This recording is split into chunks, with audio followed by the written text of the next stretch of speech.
Hi students. So finally வந்து பார்த்தீங்கன்னா 10th வந்து நேற்று சோசியல் சயின்ஸ் எக்ஸாம் வந்து நடந்து முடிஞ்சிருச்சு. கிட்டத்தட்ட 3 செக்ஷனுக்கும் வந்து எக்ஸாம் வந்து நடந்து முடிஞ்சிருச்சு. இப்போ எல்லா பேரும் எதுக்காண்டி வெயிட் பண்ணுவீங்க அப்படின்னா ரெண்டு காரணத்துக்காண்டி தான் ரிசல்ட்டுக்காண்டி வெயிட் பண்ணுவீங்க. முக்கியமாக பேப்பர் கரெக்ஷன் வந்து எப்படி பண்ணுறாங்கன்னு சொல்லிட்டு நிறைய ஸ்டூடெண்ட்ஸ்க்கு வந்து கன்ஃபியூஸாகவே இருந்திருக்கீங்க.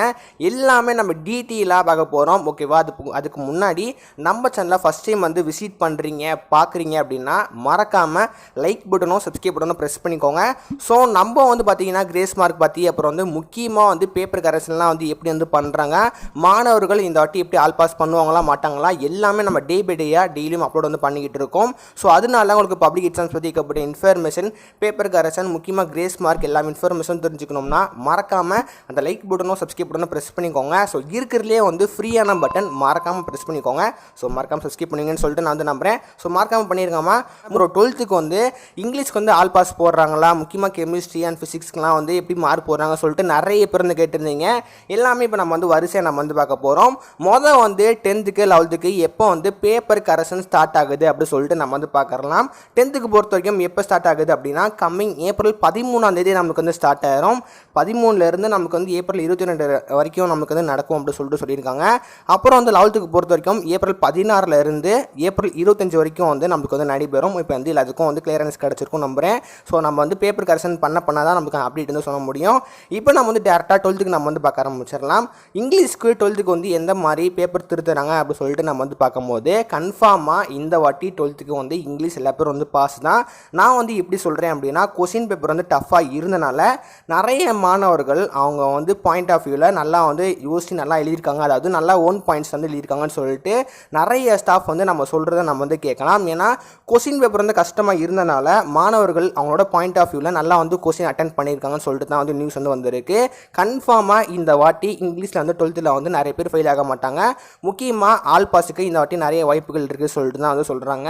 இங்கிலீஷுக்கு பொறுத்த வரைக்கும் நீங்கள் கன்ஃபார்மாக பயப்படப்பட தேவையில்லை. ஏன்னா அது வந்து ஒரு லாங்குவேஜ் சப்ஜெக்ட் தான். நீங்கள் வந்து ஜஸ்ட் அட்டென்ட் பண்ணியிருந்தீங்கன்னா கன்ஃபார்ம் நீங்கள் வந்து பாஸ் ஆயிடுவீங்க. அதனால் பயப்படாதீங்க. சரிங்க ப்ரோ, மற்றபடி வந்து மேத்ஸு, கெமிஸ்ட்ரி அண்ட் ஃபிசிக்ஸ்லாம் வந்து எப்படி வந்து பேப்பர் திருத்துறாங்க, அது எல்லாமே ஆல் பாஸ் போகிறாங்கன்னு சொல்லிட்டு நிறைய பேர் வந்து கேட்பீங்க. மேத்ஸை பொறுத்த வரைக்கும் நீங்கள் வந்து 90 மார்க்குக்கு 25 எடுத்தால் தான் வந்து பாஸு.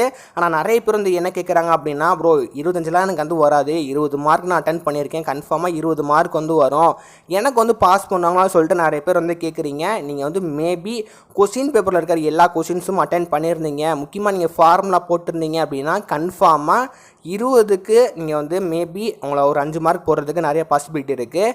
கொஸ்டின் பேப்பர் எதுவுமே அட்டென்ட் பண்ணலன்னா கன்ஃபார்மாக கொஞ்சம் மார்க் போடுறதுக்கு கஷ்டம். அதனால் நீங்கள் கொஸ்டின் பேப்பர் எல்லாமே அட்டென்ட் பண்ணிட்டீங்க, மேபி உங்களுக்கு கொஸ்டின்ஸ் எதுவுமே அதாவது ஆன்சர் எதுவுமே தெரில, ஜஸ்ட்டு நீங்கள் வந்து ஃபார்முலா கூட எழுதி வச்சுருந்தீங்க அப்படின்னா ஒரு மார்க் போட்டு வந்து பாஸ் பண்ணி விட்டுருவாங்க. ஸோ அதனால் கொஸ்டின் பேப்பர் எல்லாமே ஃபில் பண்ணியிருந்தீங்கன்னா கன்ஃபார்மாக நீங்கள் வந்து பாஸ் எடுத்துருவீங்க.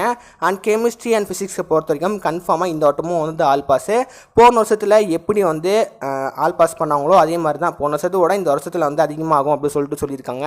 அதனால சயின்ஸை பொறுத்த வரைக்கும் நீங்கள் வந்து பயப்படப்பட தேவையில்லை. மேத்ஸ் தான் வந்து கொஞ்சம் வந்து நிறைய பேர் வந்து கேட்குறீங்க எப்படி பண்ணுவாங்க அப்படின்னு. கவலைப்படாதீங்க, இன்னும் வந்து பேப்பர் கரெக்ஷன் வந்து போய்கிட்டு தான் வந்து இருக்குது. இன்னும் ஒரு கன்ஃபார்மாக ஒரு சாலிடாக 3 days வந்து இருக்குது. நான் கன்ஃபார்மாக கூடி சீக்கிரம் நான் வந்து அப்லோட் வந்து பண்ணுறேன், என்ன அப்டேட் வந்து பண்ணுறாங்க அப்படின்னு. மற்றபடி இந்த வீடியோ பார்த்து டவுட் இருந்துச்சுன்னா கீழே வந்து மறக்காமல் வந்து கமெண்ட் பாக்ஸில் கமெண்ட் பண்ணுங்கள்.